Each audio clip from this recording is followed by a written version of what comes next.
One of the ways that people interact with each other is by knowing the same language. This is Right. sort of a key Right. tool for communicating. There are lots of efforts, like Google's Translate Right. efforts, and IBM and others are actually working really hard at this. Yep.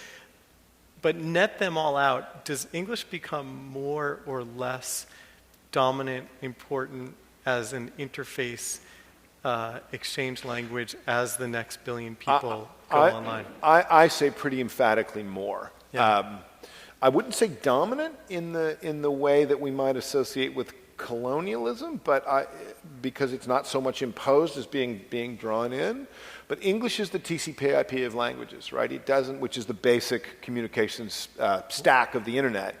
And what everybody always says about TCP/IP is it does about 80% of anything you'd want. It's not perfect for anything, but it's close enough for lots of things. Yeah. And so that tool, rather than a bunch of specialized tools, was what proliferated.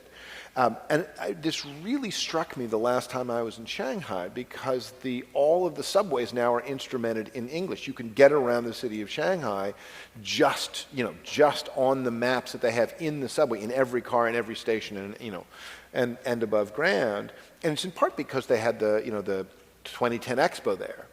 So when China, which is the largest language group, the home of the largest, especially largest written language group, when China makes the choice that the emergency backup language is English, there's this funny phenomenon where even China is cementing English's function as the world's second language. Yeah.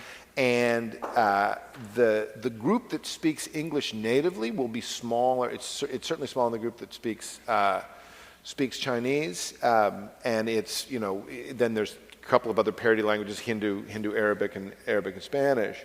But the utility of English as the world's second language continues to grow, and because this is a forward network effect, I think that's just going to continue. Yeah. People are better able to deal with their own co-language group on the internet thanks to Unicode and other sort of technical improvements, but English spreads along those same channels.